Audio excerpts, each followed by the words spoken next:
Bandung, tahun 1990-an.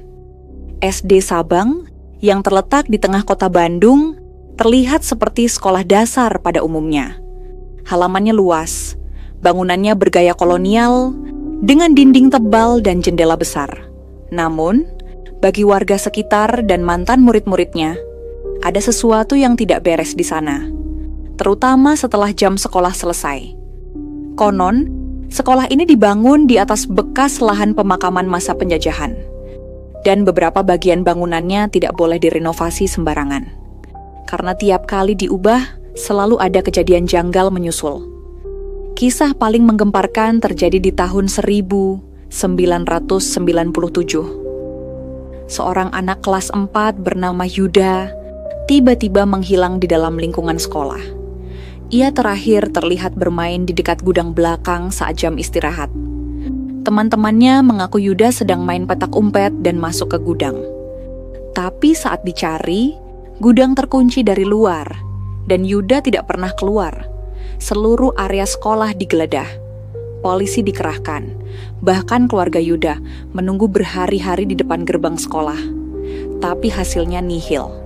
Tidak ada jejak Yuda, tidak ada suara, tidak ada tubuh. Guru-guru mulai trauma. Anak-anak takut ke sekolah. Lalu seorang penjaga sekolah, Mang Narto, akhirnya angkat bicara. Di belakang gudang itu, dulu katanya ada sumur tua, tapi udah ditutup. Waktu kecil, saya pernah lihat anak kecil jatuh ke situ. Beberapa hari kemudian, sekolah mencoba menggali area belakang, tapi tak ditemukan apapun, hanya bebatuan besar dan sisa-sisa tanah merah yang berbau amis. Ruangan kelas 6B dikenal paling angker. Guru-guru sering mengeluh karena suara berisik dan kursi bergerak sendiri saat malam, padahal tidak ada yang menggunakan kelas itu. Pernah suatu malam, petugas kebersihan yang sedang membersihkan koridor mendengar suara anak-anak membaca keras-keras, seperti sedang belajar mengaji. Tapi saat ia mengintip ke dalam, seluruh kursi terisi oleh anak-anak berseragam putih merah, semua membelakangi papan tulis. Namun tak satu pun dari mereka bergerak. Semuanya membatu dalam posisi duduk, dan udara ruangan terasa beku. Petugas itu pingsan. Esoknya ia ditemukan terbaring di dekat pintu kelas, dan sejak saat itu ia menolak kembali bekerja. Bu Lilis, seorang guru senior yang mengajar sejak tahun 1985, pernah bercerita kepada seorang jurnalis. Kadang saya hitung murid saya 31 orang, padahal daftar absen cuma 30. Waktu saya tanya siapa yang anak baru, semua anak bilang, itu yang duduk di pojok belakang, Bu. Tapi bangku itu kosong. Hal seperti itu terjadi beberapa kali. Bahkan Bu Lilis sempat membawa pendeta dan ustaz untuk membersihkan kelasnya, tapi hanya bertahan sebentar. Setiap malam Jumat Kliwon, selalu terdengar suara lemari besi terbuka sendiri, dan beberapa buku pelajaran terjatuh seperti dilempar. Sekolah SD Sabang memiliki lonceng tua yang digantung di lorong utama. Sudah bertahun-tahun tidak digunakan karena sistem bel diganti otomatis. Namun, kadang sekitar jam 2 pagi, warga sekitar mengaku mendengar bunyi lonceng berdentang 3 kali. Pelan, berat, menggema ke seluruh lingkungan.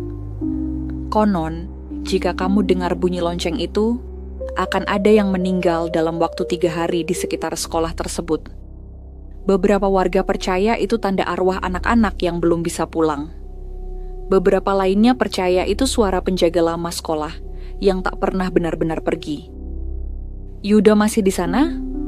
Tahun 2019, dalam sebuah proyek renovasi ruang belakang SD, tukang bangunan melaporkan sesuatu yang aneh. Saat membongkar dinding dekat gudang lama, mereka menemukan coretan-coretan kecil di tembok, seperti tulisan dari tangan anak-anak, "Aku di sini, tolong aku, gelap." Dan yang paling mengejutkan, Yuda, 1997. Tulisan itu bukan ukiran, tapi seperti bekas kuku dan darah. Renovasi langsung dihentikan. Dinding itu kembali ditutup rapat. Kepala sekolah saat itu hanya mengatakan kepada media, Kami fokus pada proses belajar. Tidak ada yang perlu dikhawatirkan. Namun bagi warga sekitar dan mereka yang pernah bersekolah di sana, nama Yuda masih disebut dalam bisik-bisik. Karena tiap kali musim hujan datang dan ruang belakang tergenang, anak-anak sering melihat bayangan kecil berjalan sendirian di lorong. Kadang melambai, kadang menangis. Jangan main petak umpet di belakang sekolah. Kalau kamu tidak segera ditemukan, yang menemukannya nanti bukan temanmu.